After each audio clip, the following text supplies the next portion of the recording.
नमस्कार, आप देख रहे हैं मानवाधिकार मीडिया मध्य प्रदेश और मैं हूं जितेंद्र पटेल। इस वक्त हम पहुंचे हैं दमोह प्रत्याशी भाजपा के राहुल सिंह के पास। हम जानते हैं उनकी क्षेत्र में जनता से क्या रुझान उनको मिल रहा है। भैया, आपका स्वागत है। बिल्कुल, बहुत बहुत धन्यवाद। निरंतर दौड़ा कर रहे हैं और लोगों से मिल रहे हैं। और कांग्रेस ने जो 2018 में हर किसान का कर्जा माफ़, 10 दिन के भीतर बिजली बिल हाफ करने की जो बात करी थी, वो लेकर बात चल रही है। और एक बड़ा विकास का मुद्दा मेडिकल कॉलेज जो दमोह में आने वाला है, उसको लेकर काफ़ी उत्साह है, क्योंकि दमोह इसमें स्वास्थ्य के रूप से बहुत मजबूत होगा। तो सभी लोगों में, सभी तबके के लोगों में एक उत्साह है इसको लेकर। भैया, कुछ पार्टियों का कहना है कि मेडिकल को लेकर शिलान्यास तो किया गया है, लेकिन अभी तक जगह चयनित नहीं की गई। क्या कहेंगे? नहीं, मेडिकल कॉलेज की स्वीकृति मिल गई है।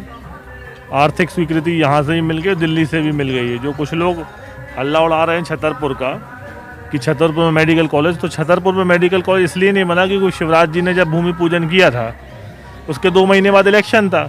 वो इलेक्शन होने के बाद सरकार गिर गई, तो कांग्रेस की सरकार आ गई। तो अभी शिवराज जी, माननीय मुख्यमंत्री जी, दिल्ली गए थे, तो सिवनी, छतरपुर और दमोह तीनों जगह के मेडिकल कॉलेज की केंद्र से भी स्वीकृति मिल गई है, जो विधानसभा इलेक्शन के बाद इसका कार्य प्रारंभ होगा। ये देखा जा रहा है प्राय कि ग्रामीणों में विकास अभी भी अछूता है। ग्रामीणों में प्राय देखा जा रहा है कि जो योजनाएं आती हैं ऊपर से, वो कुछ कागजों में दब कर रह जाती हैं, कुछ भ्रष्टाचार में लिप्त हो जाती हैं। इस पर क्या करेंगे आप? नहीं, ऐसा कहीं कोई मामला आएगा तो उस पर कार्रवाई की जाएगी। पर हमारा कार्य, भारतीय जनता पार्टी का ये काम ही है कि जो जन कल्याणकारी योजना है वो अंतिम व्यक्ति तक पहुंच सके। अभी एक सभा में अजय टंडन जी ने कहा है कि हमें डर है, जब से मैं चुनाव में उतरा हूं, कि कुछ बीजेपी के कुछ दरिंदे हैं जो मेरी हत्या का प्रयास भी कर सकते हैं। क्या कहेंगे? देखिए, माँ नर्मदा के भक्त हैं, तो हमारे सिद्धांत हमको ऐसा कुछ नहीं सिखाते।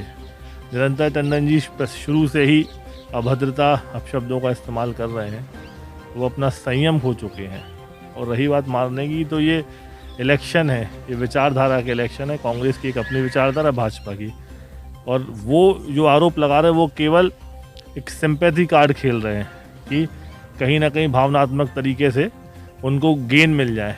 लेकिन आज वर्तमान की जो जनता है, जो युवा है, वो केवल विकास की बात करते कि जो काम कराएगा वो चलेगा। और मेडिकल कॉलेज जो है वो स्वास्थ्य रूप से पूरे दमोह को समृद्ध करेगा। मेरा आदरणीय अजय टंडन जी से पूछना चाहता हूँ कि 2 तारीख के बाद आप क्या करोगे? भाई, आप बोल रहे हो कि मुझे मार देंगे, मेरे पिताजी के 2 वर्ष का कार्यकाल था, मुझे वो लौटा दो। भाई, ये बातें मैंने आपकी बांध ली, पर करोगे क्या आप? क्या विजन है दमोह के लिए? क्या करोगे आप? क्या रोड मैप रहेगा आपका? विकास का रोड मैप क्या है? कुछ नहीं है। यहाँ से भारतीय जनता पार्टी जैसे ही जीतेगी तो विकास की गति बढ़ जाएगी, विकास के कार्य होंगे। और अजय टंडन क्या कर पाएंगे? कुछ नहीं कर पाएंगे। मुझे एक काम बताएं कि वो 2 तारीख के बाद क्या कर लेंगे? विधायक निधि के अलावा, उसके अलावा वो क्या काम कर पाएंगे दमोह के लिए? कोई काम नहीं कर पाएंगे।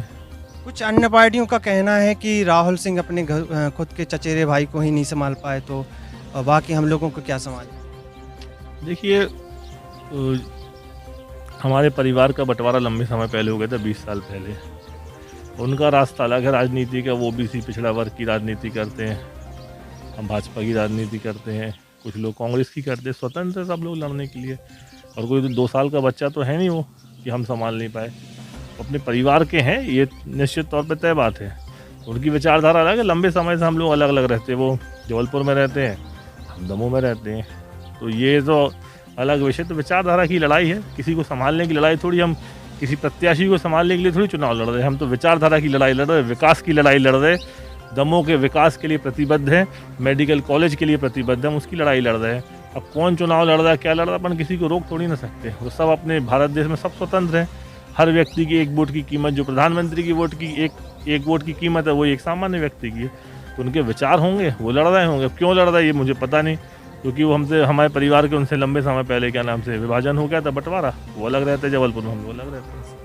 भैया, अभी दमोह में भी कोरोना के कुछ निरंतर पेशेंट जो हैं बढ़ते जा रहे हैं, और दमोह की कुछ जनता का यह कहना है कि जब तक ये चुनाव है तब तक ढिलाई है, नहीं तो फिर उसके बाद फिर निश्चित तौर पे हमको ध्यान रखना चाहिए। देखिए साथ में सभी लोग मास्क लगाए हुए हैं और पश्चिम बंगाल में भी चुनाव चल रहे हैं, तो कोरोना की गाइडलाइन का ध्यान दिया जा रहा है और 17 तारीख को जैसी वोट हो जाएगी तो उसके बाद और शक्ति से पेश आया जाएगा। अब इलेक्शन है तो अभी प्रक्रिया तो पूरी करनी ही पड़ेगी। अगर पहले आचार संहिता नहीं लगी होती, इलेक्शन घोषित नहीं हुआ होता, उसके पहले किया होता तो ये बढ़ जाता, लेकिन अब क्योंकि इलेक्शन ऑन द वे है, आधे रास्ते से ज़्यादा पहुंच गया, 4-5 दिन बचे हैं, तो अब इलेक्शन ख़त्म होने के बाद सारी गाइडलाइन जो और अच्छे तरीके से तो लॉकडाउन से लेकर चीज़ें वो फॉलोअप की जाएंगी।